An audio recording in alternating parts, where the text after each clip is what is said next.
शुभ मंगल प्रभात बच्चों, कैसे हैं आप लोग। आशा है अच्छे होंगे और सारे नोट्स आप लोगों ने तैयार किए, लेकिन सिर्फ नोट्स के पीछे मत भागिए, क्योंकि नोट्स याद करने का, भूले हुए विषय को याद करने का एक जरिया है। लेकिन जितने भी प्रश्नों के उत्तर हैं और प्रश्नों के उत्तर कैसे लिखना है, इस तरीके को दिमाग में सोचिए, ईजाद कीजिए।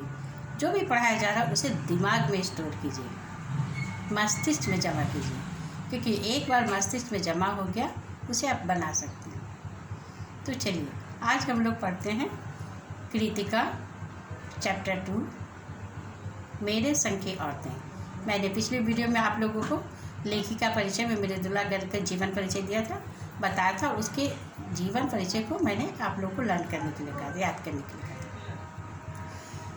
मेरे संग की औरतें, जैसा कि चैप्टर के हेडिंग से, शीर्षक से ही पता चल रहा है कि लेखिका के जीवन में कुछ ऐसी महत्वपूर्ण महिलाएं होंगी, औरतें होंगी, जिसका लेखिका के जीवन पर बहुत गहरा प्रभाव पड़ा है। उसमें एक लेखिका की नानी, लेखिका की माँ, और ये जब शादी होती है, शादी के बाद जो लेखिका के शादी में लेखिका की परदादी, और उसके बाद लेखिका को लेकर के कुल वे लोग 5 बहनें थीं। इन चारों के जीवन का, व्यक्तित्व का जो प्रभाव पड़ा, उससे संबंधित वो बातें लेखिका बता रही। इस वीडियो में मैं बताने जा रही हूँ लेखिका की नानी के विषय में। लेखिका कहानी का प्रारंभ करते हुए लेखिका कहती, मेरी एक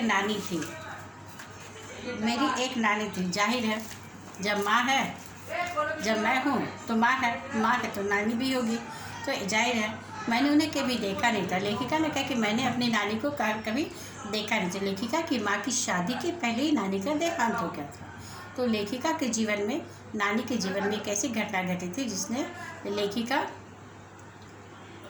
वो घर में, पूरे परिवार में, खानदान में चर्चा का विषय बनी थी। शायद नानी से कहानी ना सुनने पाने के कारण, जैसे बच्चे प्राय नानी से कहानियाँ सुनते, लेकिन लेखिका कि भाग्य में नहीं था कि नानी से कहानियाँ सुन पाए, क्योंकि नानी का देहांत लेखिका की माँ की शादी के पहले ही हो गया था। इसलिए लेखिका कह रही कि नानी से कहानी ना सुन पाने के कारण शायद हम लोग कहानी सुनाने वालियाँ बन गए। लेकिन कहानीकार, लेखक और लेखिका हम लोग सारे भाई बहन बन गए।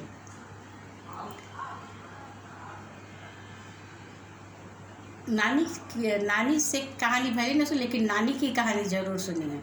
उसका असली मर्म समझ में आता। इससे इतना ज़्यादा कि लेखिका को अपनी नानी के बारे में जो कुछ भी उसने कहानियाँ सुनी अपने परिवार से, उसे इतना तो समझ में आ गया कि नानी जो है एक अनपढ़ महिला थी, पर्दानशी थी, और नानी की शादी जो है एक बहुत ही ऊंचे खानदान में, रईस परिवार में हो गई।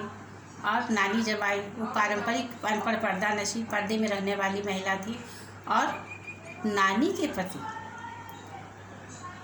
पढ़ने के लिए, शादी के तुरंत बाद पढ़ने के लिए बिलात चले गए, बैरिस्ट्री की डिग्री लेने बिलात चले गए।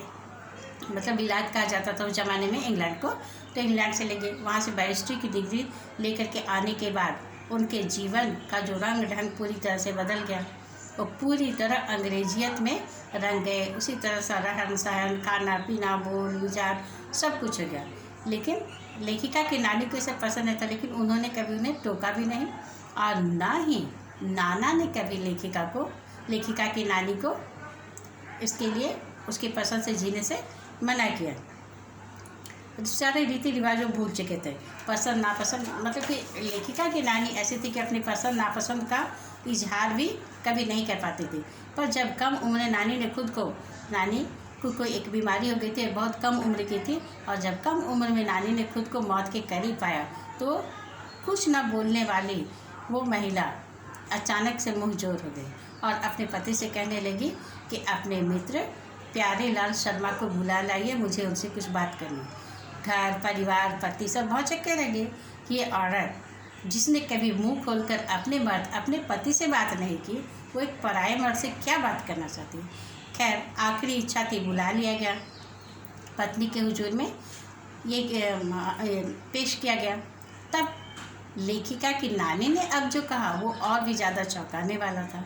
लेखिका की नानी ने प्यारेलाल शर्मा से कहा कि मुझे वचन दीजिए, एक मरती हुई महिला को आप वचन दीजिए कि आप मेरी पुत्री के लिए अपने जैसा ही कोई वर चुनेंगे, जो आज़ादी की सिपाही का सेनानी हो, आज़ादी का सेनानी हो, स्वतंत्रता सेनानी हो, जो आज़ादी के लिए लड़ रहा हो। क्योंकि मेरे पति अगर मेरी बेटी के लिए अगर वर चुनेंगे तो वो बिल्कुल अंग्रेज चुनेंगे, जो मुझे पसंद है। इस बात से जाहिर हो रहा है कि उस ज़माने में भले ही वो पढ़ी लिखी नहीं थी, लेकिन देश में क्या चल रहा है और देश को आज़ादी मिलनी चाहिए, स्वतंत्रता सेनानियों का क्या सम्मान होता है, ये उसके मन में था।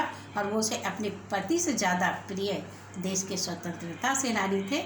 इसलिए उन्होंने जो अपने पति के मित्र प्यारेलाल शर्मा को बुलाया, जो कि एक स्वतंत्रता सेनानी थे, ताकि उन्हें अपनी पुत्री के लिए वो वैसा ही वर ढूंढ करके उनकी शादी कर दी।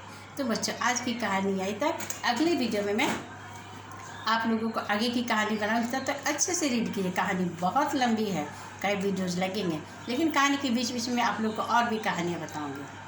तो तब तक के लिए आपका होमवर्क है learn chapter 2 Kritika, read chapter 2 Kritika up to top. तब तक के लिए खुश रहिए। धन्यवाद।